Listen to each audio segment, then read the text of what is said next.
Newtown 911, what's the location of your emergency? Sandy Hook Elementary School. What's going on down there? I believe they're shooting.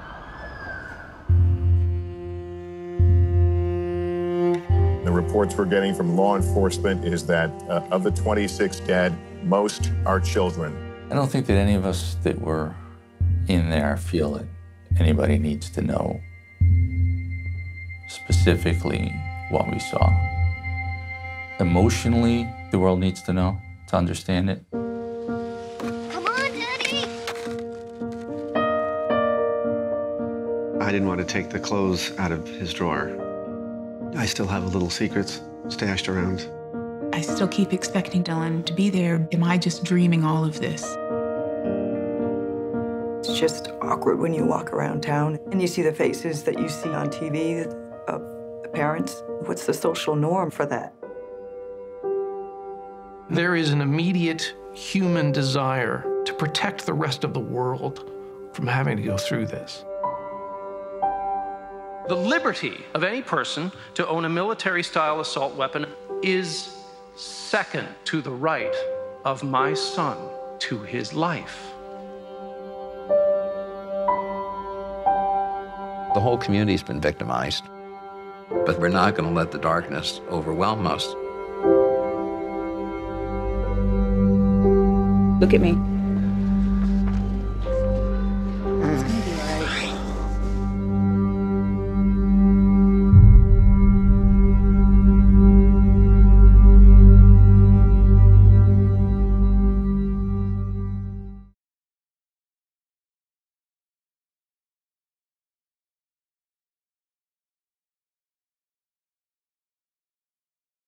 Congratulations on the documentary. Thank you. It's amazing, very sobering, but also very important because this is a side of the tragedy we don't get to see. Right. The media was so focused on, the killer, and I'm really glad that the killer's face or name isn't even mentioned in this film. Was that a decisive decision from the start? Yes, it really was pretty early on. My producer, Maria Cuomo-Cole, my editor, Gabe Rhodes, and I talked about it a lot, and it was something early on I felt strongly about, and they agreed. But it felt, it just evolved naturally for me out of spending time in Newtown and feeling that the story had to really be from the point of view of the subjects who were in it and the community, and I felt in the beginning, not even so much an anger of like, we're not going to recognize him. It was more like they don't even have the story I was telling, the capacity. It's not where their heads were. Later, I did become one with this idea of a lot of victim communities, this campaign called No Notoriety. So later on, I even felt it stronger of like, we're not going to contribute to that. But it was really almost a more genuine depiction of where people's minds were, what they were consumed with. Okay. If that makes any sense. How am I going to talk to my neighbor who I was so close with?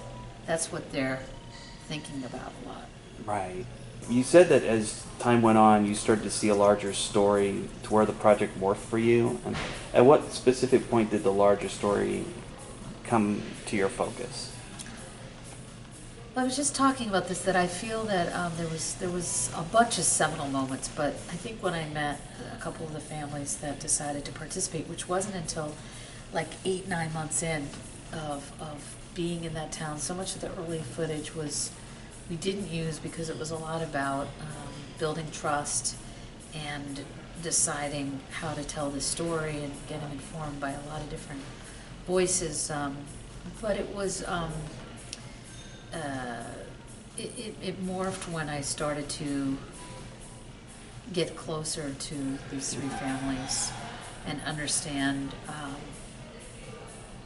some of the complexity, the psychology of trauma and their noble and admirable kind of journey to persevere and though it's not yet beyond it, but to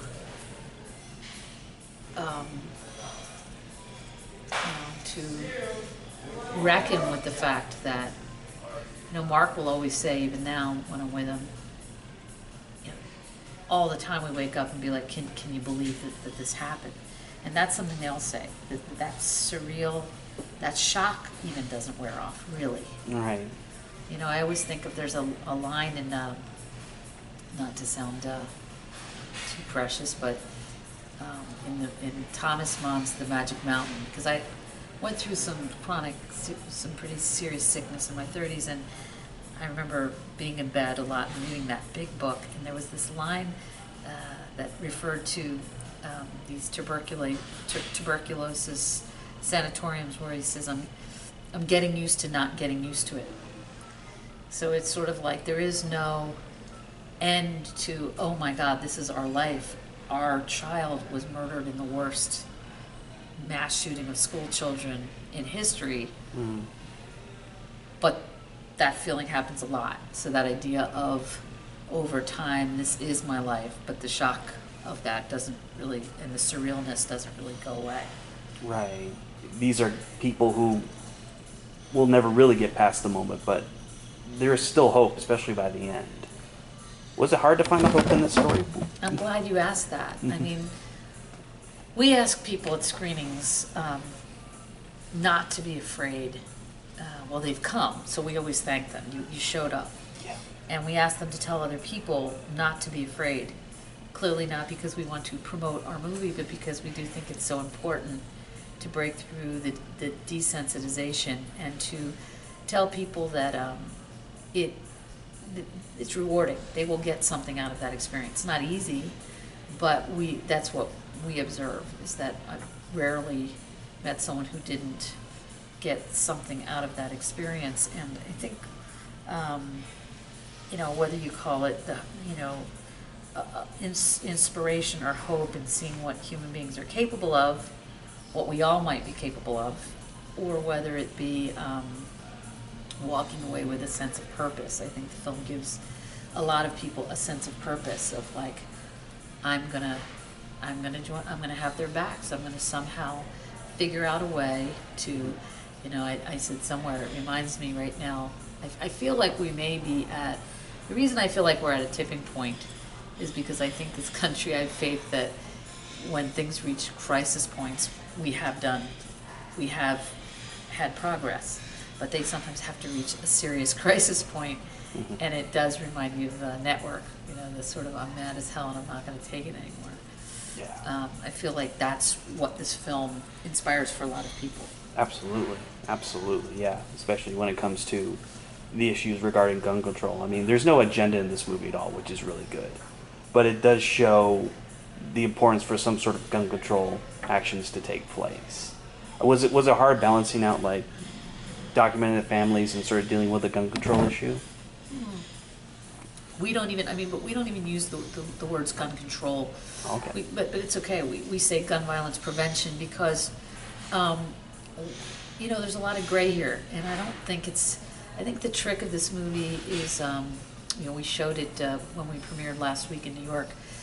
Governor Cuomo, the governor of our state, came and he said it beautifully. He said, the trick is to depoliticize this and make it. It's somebody else. The slaughter of school children is not political. It's humanitarian.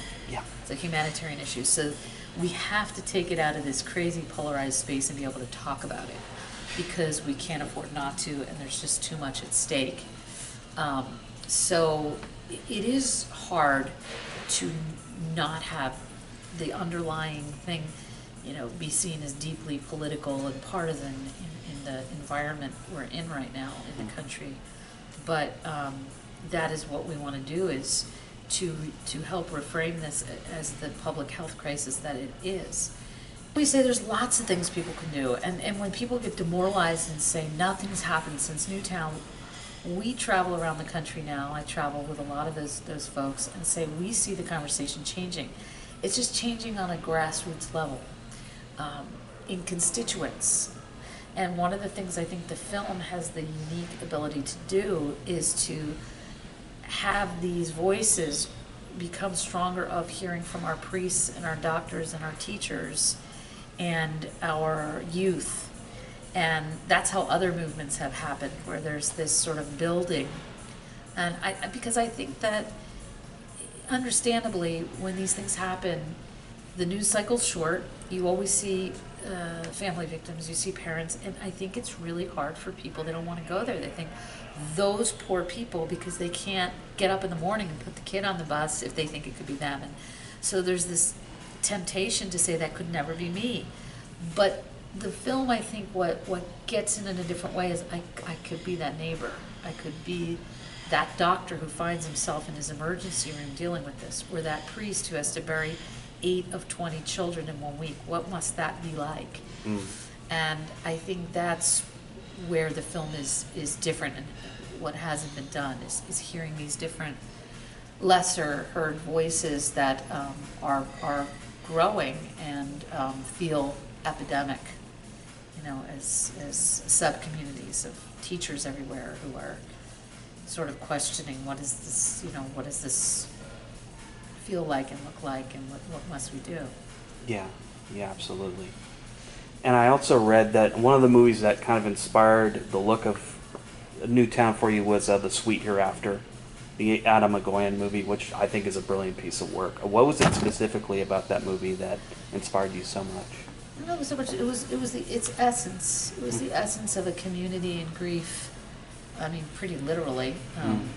You know, where they had lost a whole number of their children. And I think what made Newtown, obviously, every one of these mass shootings is horrendous.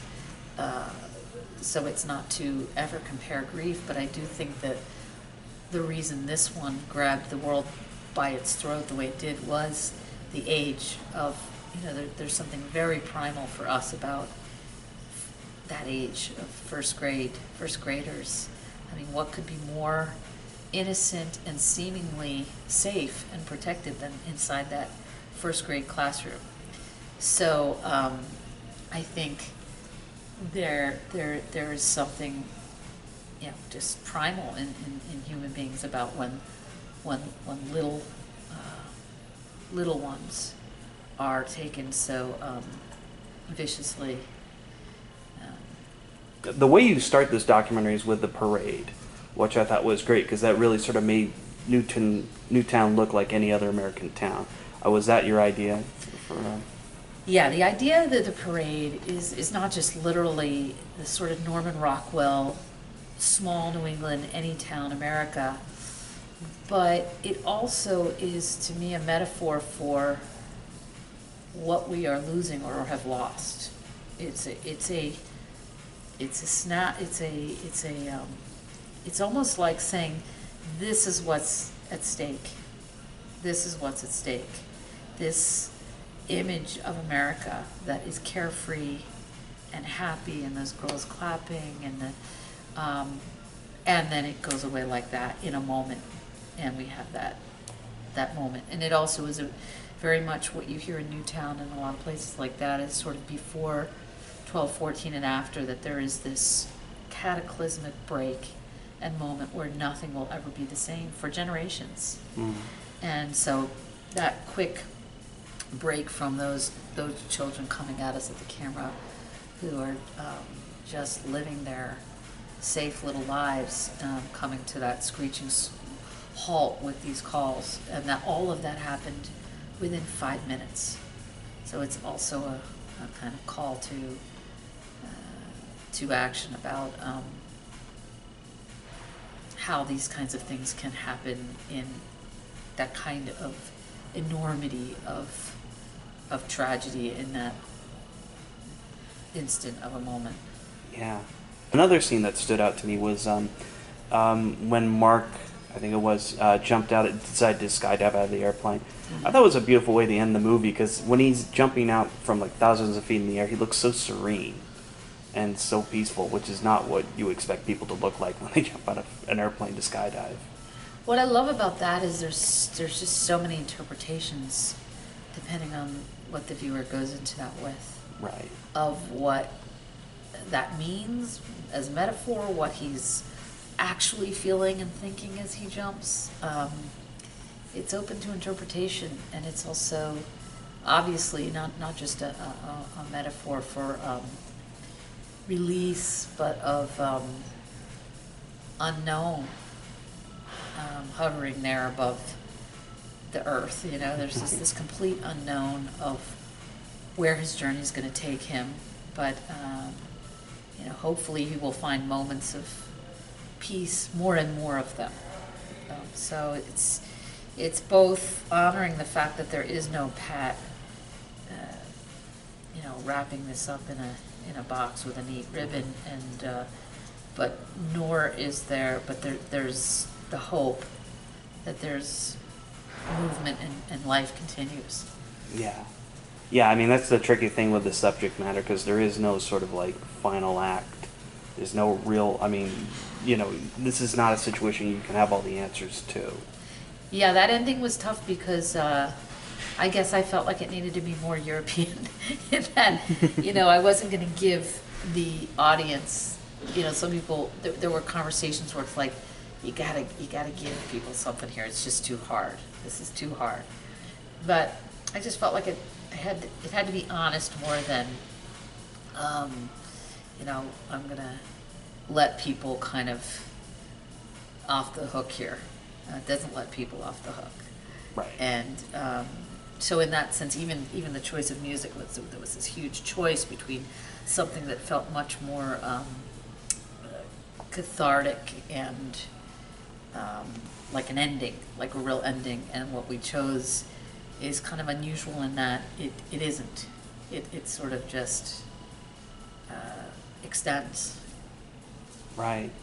And I mean, it's interesting you mentioned the music, because it looks like there's like a ton of composers who contributed to the soundtrack or to the score. It's an amazing story where this composer here in LA, Phil Eisler, who's the guy behind Empire, had reached out to my producer Maria. They had known each other some years back through Sundance, and he said, "I'm just so passionate about this issue. I have 2 little ones, and I will do anything to become involved." And I came out and just really clicked with him, and he loved the rough, you know, where we were at. It wasn't even quite a rough cut, and we just started to conceive of something. I didn't even know if I would have music. I thought about sound design and how tricky music was going to be. We had some good temp stuff I liked, and he came up with this idea of mimicking the essence of what was in the film about community, and inviting a whole collection of very well-known, talented composers here in town to collaborate, which is what happened. And they all took the rough and either worked with a scene or took the whole thing, and then we worked with some brilliant music editors, and with Phil at the helm and us collaborating, came up with this score that was an amalgamation of all of this talent. And I think that the spirit of that, really, I'm very, very proud of him because I think he's brilliant, and the score, and I think it works well. In the beginning I was afraid to use it in a way that was too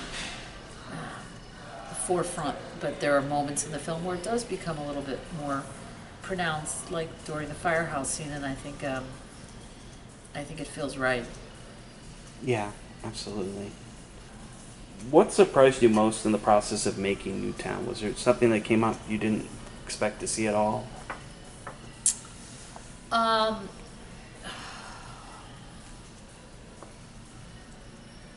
I guess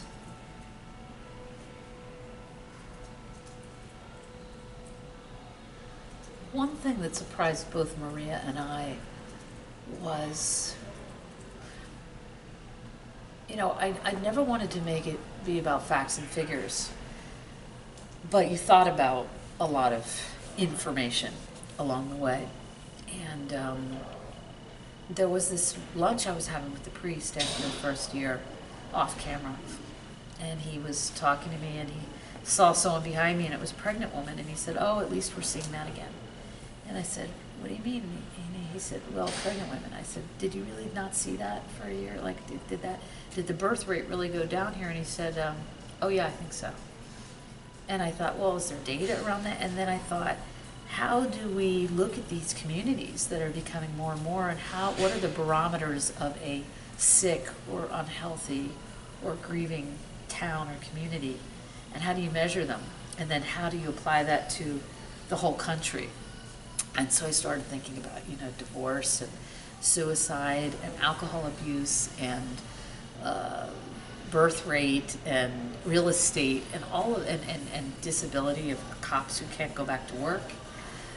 So I think we were surprised at how little is being done. I mean, there's a lot, and it's needed. There's a lot of focus when we talk about mental health of the prequel of what are we doing about these unhinged individuals, and that needs to happen. And Mark and Nicole do amazing work around in that space that's essential about preventing these things.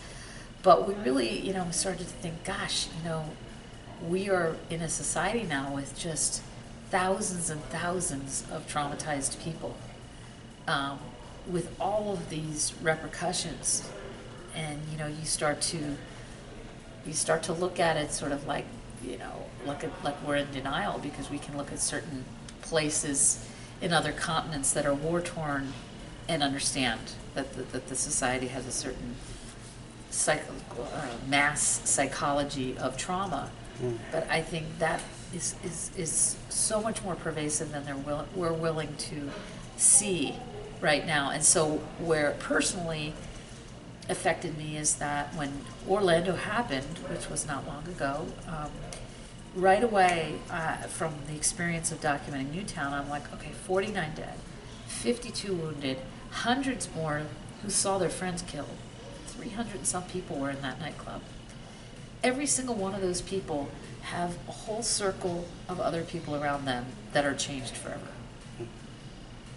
Even if you weren't wounded and you were in there and you left, it means all of your siblings, all of your family, all of your friends feel your trauma if they care about you. And those numbers, the 100, the 300, start to become thousands. And then you add up over 1,000 mass shootings since Newtown.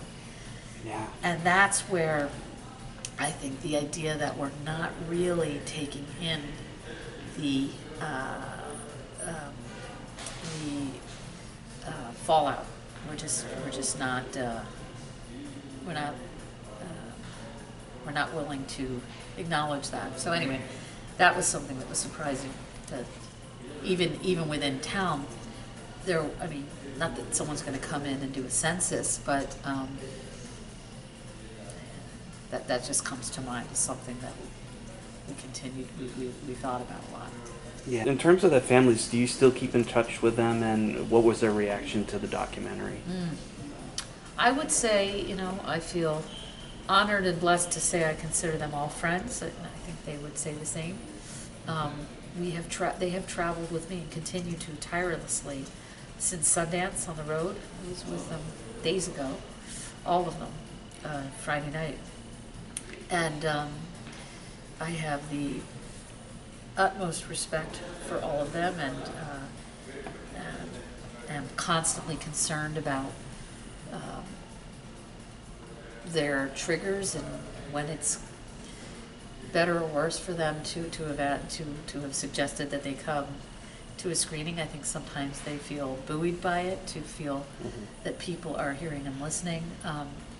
In terms of their reaction, I wouldn't want to speak for them exactly, but it was a very difficult thing. Right before Sundance, I did feel, how Sundance goes, you find out that you're going and there's this mad rush and you're not done your film, and then you get it done maybe 5 days before, So it was really essential to me that before the world, anyone saw it, that they did. And I called each one individually and said, how do you want to do this? I'd really like you to see the film. And in each case, I went 3 nights in a row to each of them and, said, we can do this any number of ways.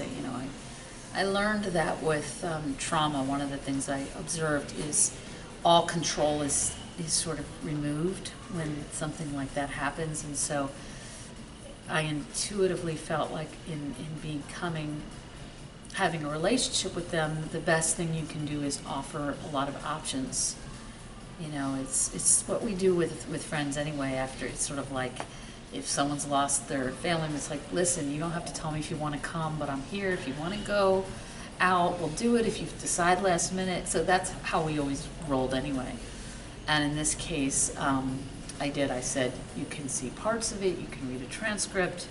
You can see it alone. I can come up and sit with you. Well, they all opted for me to come and actually sit and watch it. And I mean, it was, I'd say, horribly painful, but also when someone asked me recently what was one of the most rewarding moments, when Francine Wheeler, who really was, out of anybody, the least, you know, ready in a way, and she said the first thing she said was, "It's beautiful," and that was just, you know, meant a lot. So, at least with those, and then I showed it to the folks in the film collectively in a small setting, also before Sundance, and that was just a memorable, sacred evening where there was a lot of crying and a lot of, you know, incredulous, like, how did you, you know,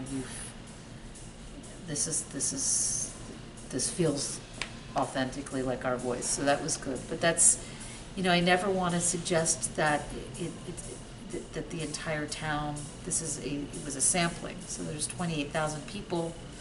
There was no way I could render all of those stories, but I tried to render some in a way that got to the essence of a core part of what a lot of people in Newtown were feeling. Well, if you try to cover 20,000, it'll probably take you a decade to make this documentary at least. So, yeah, exactly. So I heard you've shot a ton of footage for this documentary, that you had to whittle it down with your editor. How did you go about whittling down that footage? Well, that's true of any documentary that I've made. You know, honestly, and this happens a lot, a lot of the most powerful stuff came later and later, because the relationships got stronger, the trust got stronger, the intimacies were deeper, and you know what you're going for more. So proportionately speaking, a lot of it was things that, or that we would go back up and say, we need to go a little deeper here. But, you know, you have to early on sort of look at the whole of it and decide what your film is and what it isn't. And in the beginning, you're trying a bunch of different things, especially with a story like this that's kind of just unwieldy in terms of, and the responsibility of, you know, the responsibility of it being a big story that everyone knew is so much riskier just as a filmmaker, to think, God, you're like, what does it mean getting it right? There is no getting it right. I like to think this movie is a cathartic experience more than anything else. Yes. Because it's stuff that people need to deal with, and they're dealing with it the best way they can.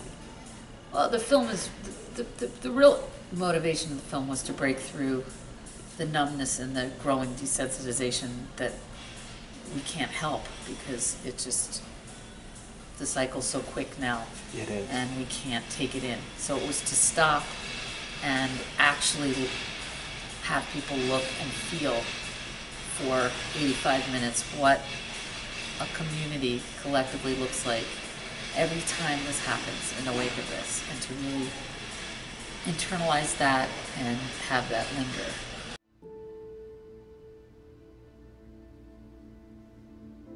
Demolition work has started at Sandy Hook Elementary School in Newtown, Connecticut. The school, of course, the site of that December 2012 mass shooting. For the first several months, I could not imagine why anyone in the world would want to go back into that school. And one morning, and it was literally one morning, I woke up and I had to go. I knew the school was going to be torn down. And I had to see it before it was gone forever. It answered small, minor questions that turn into huge questions when you're unable to sleep. You know, where was he? What did it look like? How big was the room? What it gave me was a remarkable amount of respect and admiration for the men and women who were there. I didn't have a face-to-face meeting with the EMT who was with Ben, but she wrote us a lovely, lovely letter. She was afraid to write to us because she felt like she was forever going to be a terrible reminder of his loss. And I wrote her back and I said, that's not the case at all. You know, you are one of the good guys. Yeah, that was a tough letter, but I could not send it if it makes any sense. I knew I had to say something. I knew I had to let him know that he was cared for, that there was love there. I mean, I went to the wake because I had to. They didn't know who I was at that point, and I went to give him a big hug, broke down completely, and then that was the last words I've ever spoken with him. It's just awkward when you walk around town and you see the faces that you see maybe on TV of the parents, and it's just, you know, what's the social norm for that? What do you say?